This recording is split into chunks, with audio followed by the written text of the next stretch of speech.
Now आइए अब बढ़ते हैं अगले सेशन की तरफ। ओके, अब आइए बढ़ते हैं अगले सेशन की तरफ और अब मैं आमंत्रित कर रहा हूं अगला सेशन हमारा जो है पैरा एथलीट्स के ऊपर, options and career opportunities in para athletes for the persons with disability. इसके लिए मैं आमंत्रित कर रहा हूं अंकुर धामा जी, और इस सेशन को होस्ट कर रही हैं Jyoti Malik, programme manager of radio Udaan. जोरदार तालियों के साथ हमारे इन स्पीकर्स और एंकर का स्वागत हो। भाई तालियां, thank you.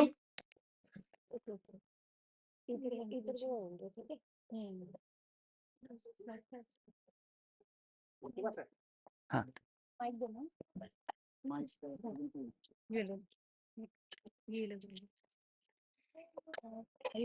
First visually impaired person who have participated in para athletes, and he have won multiple medals in para Olympic games, and he is currently posted as a coach. He is in a government job.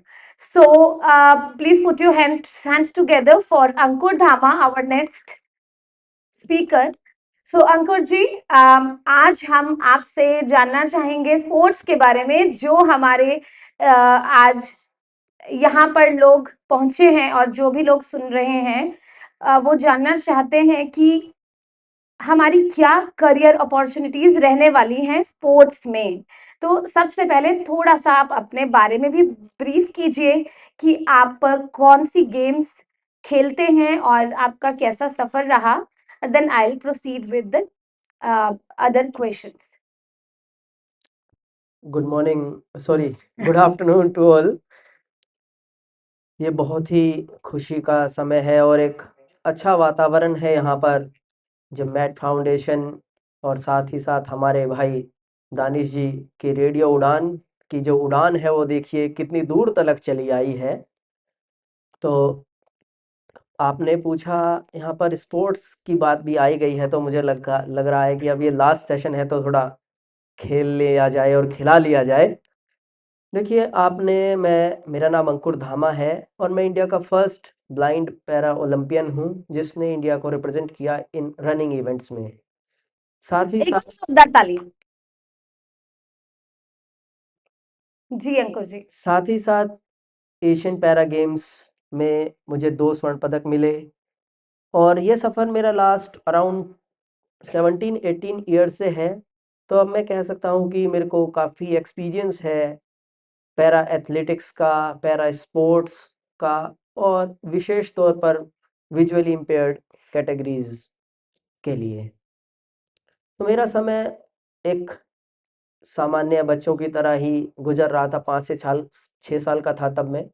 उसके बाद मेरी आंखों की रोशनी गई, साथ ही साथ फिर मेरे को पढ़ने का मौका मिला एक विजुअली इम्पेयर्ड ब्लाइंड स्कूल में। वहाँ से मैंने पढ़ने के साथ साथ खेलों में शुरुआत की। देखिए, जो विजुअली इम्पेयर्ड एथलीट्स हैं वो 2 से 3 रूप में मुख्य रूप से होते हैं, T11, T12, T13, यानी कि 1, 2, 3 कैटेगरी करके। उसमें जो 100% ब्लाइंड एथलीट हैं वो T11 या सम टाइम उन्हें B1B करके हम लोग पुकारते हैं, उसमें मैंने हिस्सा लेना शुरू किया। हमारे साथ एस्कॉट और रनिंग में हमेशा एक गाइड पार्टनर होते हैं। तो हमारा जो एक कंपटीशन है तो 2 लोग मिलकर पूरा करते हैं। इस तरह तो ये जर्नी स्टार्ट हुई। पहले बहुत कम रिकग्निशन था गवर्नमेंट से भी, ये सेक्टर काफ़ी अछूता सा लगता था, और अछूता हो भी क्यों ना, जहाँ पर लोग, जैसे अभी सर भी बात कर रहे थे अपने टॉक में, कि जहाँ पर लोग इस तरह की विचारधारा रखते हों कि चैलेंजेस चैलेंजेस चैलेंजेस। लेकिन देखिए, चैलेंजेस आपके साथ होंगे, लेकिन चैलेंजेस को ही पार पाना है। तो इसलिए मतलब कहते भी हैं कि बड़ा गुरूर है तुझको सिर फिरे तूफान, बड़ा गुरूर है तुझको सिर फिरे तूफान, पर मुझे भी जिद है कि मंजिल को पार करना है। तो आप सब में ऐसी जिज्ञासा होनी चाहिए, मैं ऐसा समझता हूँ। तो मैंने फिर स्पोर्ट्स को आगे बढ़ाया। और साथ ही साथ मैंने इंडिया को हर एक लेवल पर रिप्रेजेंट किया, मेडल्स जीते और साथ ही साथ मुझे गवर्नमेंट सेक्टर में तकरीबन 12 साल काम करने के बाद स्पोर्ट्स गवर्नमेंट ऑफ इंडिया यानी स्पोर्ट्स अथॉरिटी ऑफ इंडिया में एज ए कोच का पोस्ट भी मिला। यानी कि इससे हम ये कह सकते हैं कि स्पोर्ट्स जो है वो हम एक करियर की तरफ ले सकते हैं। देखिए हर जगह एक रिस्क है, लेकिन स्पोर्ट्स में कोई रिस्क नहीं है। स्पोर्ट्स में देखिए 2 फायदे हैं। एक कि आप अगर स्पोर्ट्स की एक्टिविटी में जुड़े रहेंगे तो आप समझते हैं कि आप स्वस्थ रहेंगे, और इससे बड़ा गिफ्ट आपके लिए किसी के लिए भी कोई हो नहीं सकता। तो यानी कि इसमें रिस्क तो बिल्कुल नहीं है। उसके बाद अगर आप कॉम्पिटिटिव स्पोर्ट्स खेलते हैं, आप बहुत बेहतर परफॉर्मेंस करने की कोशिश करते हैं, आप कंटिन्यूअस रिग्रेस ट्रेनिंग करते हैं, तो आपके पास अपॉर्चुनिटीज़ भी बहुत हैं। तो जी, अब हम यही समझना चाहेंगे कि मेंटल हेल्थ, फिजिकल हेल्थ, इसके लिए तो स्पोर्ट्स की बहुत इंपॉर्टेंस है, ये हम सब जानते हैं। पर एक विजुअली इम्पेयर्ड पर्सन और पर्सन विद डिसेबिलिटी, किसी भी डिसेबिलिटी से अगर वो हैं, तो उनकी स्पोर्ट्स में क्या वो अपना प्रोफेशन बना सकते हैं इसे अपना? बिल्कुल, ये स्पोर्ट्स को प्रोफेशन बना सकते हैं।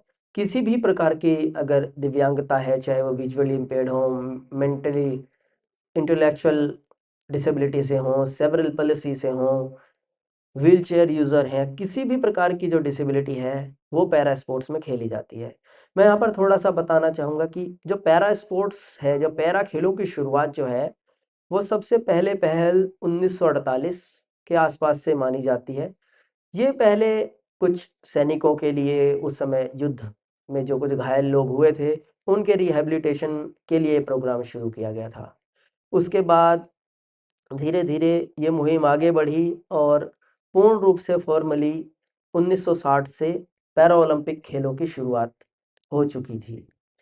तो ऐसे में इसकी जो गवर्निंग बॉडी है इंटरनेशनल लेवल पर, वो है आईपीसी इंटरनेशनल पैरालंपिक कमेटी, जो कि सभी गेम्स इसमें 22 से अधिक गेम खेले जाते हैं, जिसमें ब्लाइंड फुटबॉल है, गोल बॉल है, शूटिंग है, आर्चरी है, ब्लाइंड जूडो है, एथलेटिक्स है। इस तरह से तमाम पैरा बैडमिंटन है, वो खेल हैं जिनकी तादाद 22 से ऊपर है। वैसे तो ऑफिशियली और अनऑफिशियली अगर मैं कहूँ रिकग्निशन 22 से ऊपर है, वैसे अराउंड सभी रिक्रिएशनल गेम्स ऑलमोस्ट सभी खेल इसमें खेले जा रहे हैं। फिर इसकी शुरुआत भारत ने में भी इसकी तेज़ी पकड़ी गई। भारत में हालांकि ये समय काल अगर हम कहें तो लास्ट 10 सालों का है, जब गवर्नमेंट ऑफ इंडिया, हमारे कॉरपोरेट वर्ल्ड और अब सभी भाई लोग, सभी वो लोग जो सोशल अवेयरनेस क्रिएट कर रहे हैं, इसमें अगर मैं बात करूं बहुत पहले पहल 2016-17 में ही मेरा इंटरव्यू रेडियो उड़ान पर दानिश भाई ने भी किया था। तो ये जो एक मुहिम है एक सोशल अवेयरनेस की, वो पिछले 10-12 वर्षों से काफ़ी तेज़ी से आगे बढ़ रही है। और इसमें जो 4 चाँद अगर लगाए देखेंगे हम, पहले हम बिल्कुल पैरा स्पोर्ट्स के विषय में नहीं जान रहे थे, लेकिन चंदू चैंपियन जैसी पिक्चरें आने से ये पता चला कि पैरा स्पोर्ट्स, उसकी जो अवेयरनेस है, उसका डेवलपमेंट है, वो बड़ा है। साथ ही साथ ऐसे आयोजन जहाँ पर आज हम बात कर रहे हैं बैठ के, इन सब में इन चर्चाओं का होना ही इस बात का द्योतक है कि पैरा स्पोर्ट्स भी अपने आप में एक काफ़ी डेवलप हो चुका है। और ये डेवलप हो भी क्यों ना, क्योंकि ये सिर्फ एक कॉम्पिटिटिव स्पोर्ट्स नहीं है, ये ज़रूरत है। तो ज़रूरत को अगर एज ए स्पोर्ट्स की तरह डेवलप कर लिया जाए तो वो कितना अच्छा हो सकता है, आप समझ सकते हैं। तो इंडिया में जो पैरालंपिक कमेटी है वो इसको रन करती है सभी स्पोर्ट्स को, और इनके सभी स्टेट्स में अलग अलग बॉडीज़ हैं जो अलग अलग नाम से जानी जाती हैं। चाहे पंजाब में पंजाब स्पोर्ट्स एसोसिएशन, हरियाणा में हरियाणा पैरा स्पोर्ट्स एसोसिएशन, इस तरह से उनके सभी अपने अपने विंग हैं। तो जो सभी प्रकार की जो हमारी दिव्यांगताएं हैं वो इन खेलों में हिस्सा ले सकती हैं। उनका एक क्लासिफिकेशन और एक वर्गीकरण का एक तरीका है कि किस वर्ग के साथ, जैसे विजुअली इम्पेयर्ड लोग विजुअली इम्पेयर्ड लोगों के साथ ही खेलेंगे, उसमें उनका क्लासिफिकेशन 1 2 3 में होगा। इंटेलेक्चुअल जो लोग हैं वो अपनी ही क्लास के साथ पार्टिसिपेट करेंगे, क्योंकि वो एक वर्ग बना दिया जाता है जिससे क्लासिफिकेशन यानी कि जो एथलीट्स हैं वो एक ग्रुप में बढ़ जाएं और कंपटीशन काफ़ी फेयर हो। इस तरह जो ऑर्थोपेडिक हैं, जिनको वन लिम लेग डिसेबिलिटी है, उनका अलग ग्रुप है, हैंड के लिए अलग है, तो उनको अलग क्लासिफिकेशन और उनका पूरा वर्गीकरण किया गया है। तो ऐसे में यहाँ पर ये मेरा क्लासिफिकेशन और साथ ही साथ अलग-अलग डिसेबिलिटी को बताने का मुख्य कारण ये है कि जिससे हर एक छोटी से छोटी नॉलेज वो हर इंसान के पास पहुँच सके कि किसी भी प्रकार की दिव्यांगता हो, वो खेल सकते हैं। चाहे अगर डेफ एंड डम्ब की भी मैं यहाँ पर बात करता चलूँ, उनका अलग एसोसिएशन है, पर वो भी खेल सकते हैं और उनके भी खेल इसी तर्ज पर होते हैं। उनको deaf Olympic, deaf Asian games करके पुकारा जाता है और उनकी भी रिकग्निशन अभी पूरी है। तो ऐसे में कोई भी डिसेबिलिटी अभी मैं कहूँ तो छूटती हुई नज़र नहीं आती। राइट, बहुत बढ़िया। तो सर अब इसे बहुत सिंपल तरीके से आप हमें ये समझाइए कि अगर कोई पर्सन है वो इंटरेस्टेड है अपना करियर स्पोर्ट्स में बनाने के लिए, वो ज़ीरो से स्टार्ट करना चाहते हैं, तो उन्हें कहाँ जाना चाहिए, कैसे उन्हें स्टार्ट करना है और कैसे प्रोसीड करना है? देखिए, ये सवाल बहुत अहम है, क्योंकि हर जगहों पर वो फैसिलिटी अभी भी उपलब्ध तो नहीं है। लेकिन चाहे दिल्ली, बैंगलोर, चंडीगढ़, यहाँ पर मतलब जो बड़े शहर हैं, उनमें लोगों को यह पता चल चुका है, जो कोचेज़ जो होते हैं, वो एबल बॉडी को जो ट्रेनिंग करा रहे थे, उनको भी एक ये अवेयरनेस क्रिएट हो गई है कि पैरा एथलीट्स भी ट्रेनिंग करते हैं और पैरा एथलीट्स भी उसी तरह का उनके चैलेंजेस और उनको खेल खिलाने का थोड़ा-सा मॉडिफ़ाई किया जाता है, लेकिन उनके मेथड, ट्रेनिंग मेथड भी ऑलमोस्ट सेम रहते हैं। तो जो कोचेज़ के साथ संपर्क है, वो स्टेडियम्स में जाके हो सकता है। साथ ही साथ अभी बहुत ही सोशल मीडिया काफ़ी एक्टिव है, तो चाहे आप इंडियन ब्लाइंड स्पोर्ट्स एसोसिएशन से संपर्क कर सकते हैं, इंडियन पैरा जूडो एसोसिएशन से संपर्क कर सकते हैं, पैरालंपिक कमेटी ऑफ इंडिया है, इनकी वेबसाइट्स पर भी जाकर संपर्क कर सकते हैं। साथ ही साथ वो एक और रिसोर्स है, जैसे अभी रेडियो उड़ान के जो दानिश भाई और उनकी जो तमाम टीम है, वो भी आपको गाइड कर सकती है, क्योंकि हम लोग उन्हीं के माध्यम से आए हैं। तो आप हमें भी चाहे इंस्टाग्राम के माध्यम से पूछ सकते हैं कि आपको क्या डिसेबिलिटी है, किस तरह का चैलेंज आप फ़ील करते हैं, तो उसके अकॉर्डिंग आपके जो आपका वर्क प्लेस होगा या आपका जो होम टाउन होगा, हम भी कोशिश कर बता सकते हैं कि आप वहाँ जाकर ट्रेनिंग कर सकते हैं। वरना आप लोगों का हमारे लिए दिल्ली में आपका हमेशा स्वागत है, तो आपको वहाँ पर भी रहकर ट्रेनिंग कराई जा सकती है। लेकिन शुरुआती समय में अगर आप अपनी इच्छा शुरुआत में अगर बहुत अच्छे से दिखाते हैं, तो ज़ीरो से अगर आप घर पर ही शुरू करें, तो वो आपके लिए काफ़ी फाइनेंशियल भी अच्छा होगा और उससे आपको ये भी मालूम चल सकेगा कि आप कितना देर तक कंटिन्यूअसली बने रह सकते हैं। लेकिन मैं फिर से आपसे कहूँगा, स्पोर्ट्स फॉर ऑल, जो स्पोर्ट्स है वो सभी के लिए है। बस इसको आपको आपकी इच्छा शक्ति के साथ कॉम्पिटिटिव स्पोर्ट्स में बदलना है और कॉम्पिटिटिव स्पोर्ट्स खेलेंगे तो आपके पास करियर की ज़बरदस्त अपॉर्चुनिटी होगी। बहुत बढ़िया। हम अब आपसे भी सवाल लेना चाहेंगे। अगर आप कोई सवाल पूछना चाहते हैं, तो you are welcome. Any question?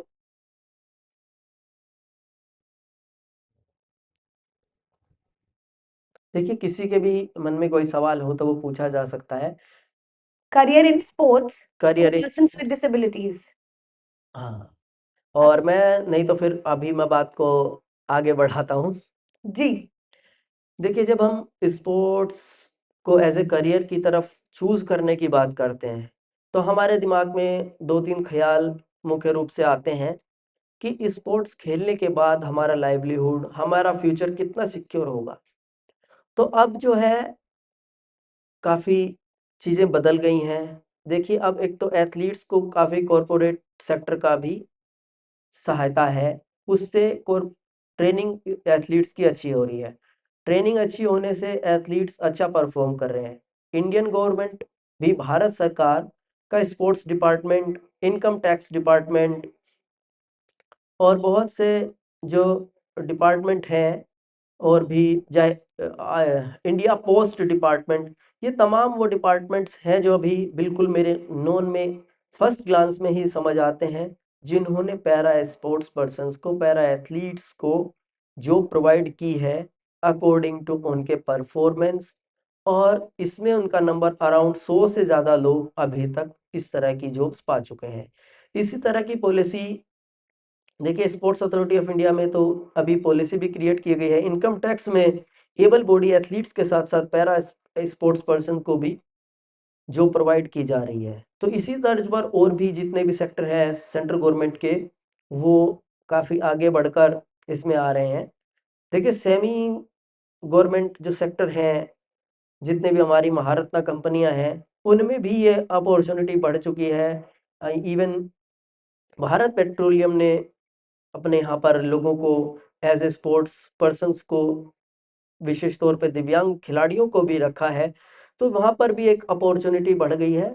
और देखिए जब एक शुरुआत होती है तो कोई एक कदम चलता है तो उसके साथ साथ 4 कदम और चलने वाले हो ही जाते हैं और फिर धीरे धीरे कारवां बड़ा होता जाता है। तो इस तरह का जो सेंट्रल गवर्नमेंट का है, सेमी गवर्नमेंट्स है, उनकी पॉलिसीज भी हैं। अगर बात करूँ स्टेट गवर्नमेंट्स ने भी काफ़ी सुधार किया है, जहाँ अभी पूरे जगहों पर तो इक्वल अपॉर्चुनिटी या इक्वल फैसिलिटी प्रोवाइड नहीं की जा रही है, लेकिन सबसे पहले अभी कम से कम 20 जो राज्य हैं वो सभी पैरा एथलीट्स को एक एबल बॉडी एथलीट्स की तरह कैश इंसेंटिव दे रहे हैं। उनके पुरस्कारों पर पुरस्कार राशि दी जा रही है। और 10 से 12 जो राज्य हैं, जिसमें हरियाणा, पंजाब, इवन अभी दिल्ली ने भी शुरुआत की है, हिमाचल, महाराष्ट्र, इन सभी ने गवर्नमेंट जॉब्स भी प्रोवाइड किए हैं, राजस्थान। तो इससे जो है वो एक अपॉर्चुनिटी बढ़ जाती है और स्पोर्ट्स पर्सन्स का जो करियर है वो काफ़ी सफल और सुखद नज़र आता है। इसी तरह अगर बात करें तो बहुत सारे जितने जो प्राइवेट सेक्टर हैं, जो एनजीओज़ हैं, उनमें भी एथलीट्स हमने देखे हैं कि जो काम कर रहे हैं कुछ लोग एज ए फिटनेस ट्रेनर काम कर रहे हैं, कुछ लोग एज ए टीम के साथ कोऑर्डिनेटर काम कर रहे हैं, तो कोचेस के रूप में भी काम कर रहे हैं। तो एक बड़ा विस्तार हुआ है, लेकिन ये विस्तार अभी 5 से 10% तक ही है। इसमें बहुत, मैं समझता हूँ कि बहुत ज़्यादा आशाएं हैं, उम्मीदें हैं।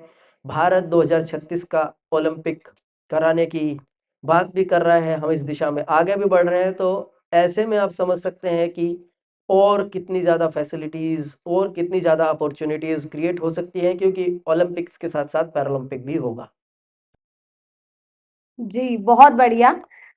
तो कोई क्वेश्चंस अगर आप पूछना चाहते हैं, आपके मन में कोई डाउट है स्पोर्ट्स में अपना करियर बनाने के लिए, तो आप पूछ सकते हैं अंकुर धामा जी से। Any question?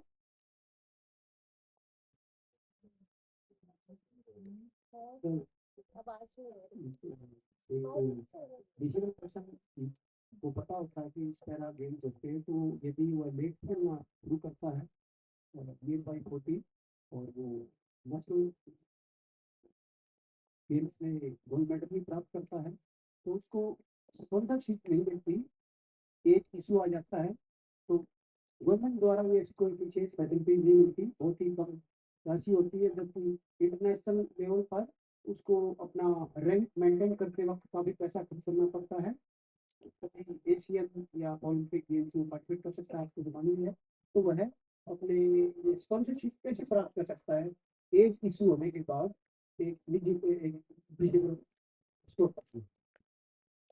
देखिए आपका सवाल बहुत वाजिब है।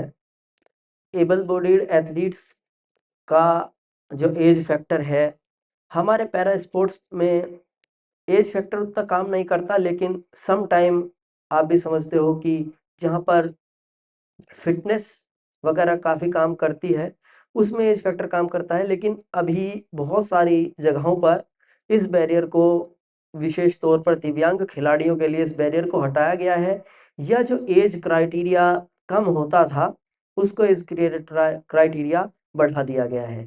क्योंकि अगर मैं बात करूं, जैसे स्पॉन्सरशिप, चाहे प्राइवेट फंडिंग, एसबीआई फाउंडेशन है, उसने भी अपनी एज लिमिट पहले 30 थी, उसको 35 तक किया है।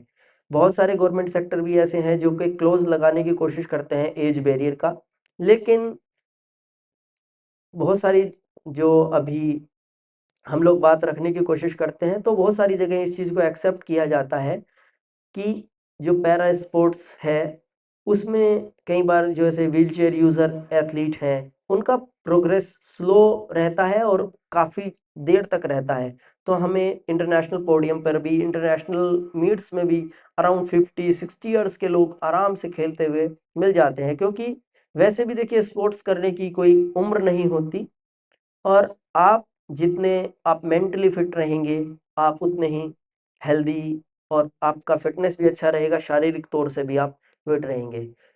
हालांकि ये आपका प्रश्न वाजिब है, तो इस प्रश्न को हमने रिकग्नाइज किया हुआ है और हम इस प्रश्न पर बात उठाते भी रहते हैं। क्योंकि कहीं ना कहीं जो दिव्यांग खिलाड़ी है उसका शुरुआत लेट होती है, और सम टाइम तो जो दिव्यांगता है, अगर मैं कहूँ, बहुत सारी व्हील चेयर जो कैटेगरीज हैं, ऑर्थोपेडिक जो लोग हैं, उनकी दिव्यांगता बाय रोड एक्सीडेंट, इन तमाम तरीकों से आती है। तो ऐसे में यहाँ पर एक एज बैरियर काफ़ी इम्पैक्ट करता है, तो इसको हमने उठाने की बात बार बार जारी है और इस पर कार्य भी किया जा रहा है। Okay. Any other question?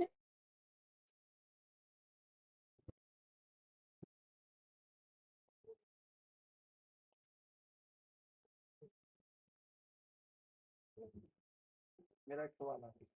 Okay. Danish सवाल पूछना चाहते हैं। एक मिनट। ये लाइक है, माइक है। तो अंकुर साहब, मैं ये जानना चाहता हूँ कि डिसेबल्ड में कई लोग रिसेंटली डिसेबल्ड होते हैं, तो is there any right age to enter for para sports? देखिए दानिश भाई, आपका सवाल तो बहुत वाजिब है, क्योंकि टैलेंट एंड आइडेंटिफिकेशन वगैरह का प्रोसेस चलता है। लेकिन ये देखा जाता है कि आपको उस समय खेल कौन सा खेलना है। देखिए, जो रनिंग इवेंट है, मान लीजिए मैं 1500 मीटर, 5000 मीटर रनिंग इवेंट करता हूँ, कोई स्प्रिंट करता है, तो उसमें कोशिश यही रहनी चाहिए कि आपका एज जो है वो जितना कम रहे उतना बेहतर है। लेकिन अगर बात करूं साइंटिफिकली, तो 15 से 16 साल तक के बच्चों को एक रिक्रिएशनल की तरह खेलना चाहिए। उनको ट्रेनिंग प्रोग्राम में सभी इवेंट्स कराने की कोशिश करनी चाहिए, उसके बाद उनका स्पेसिफिकेशन होना चाहिए।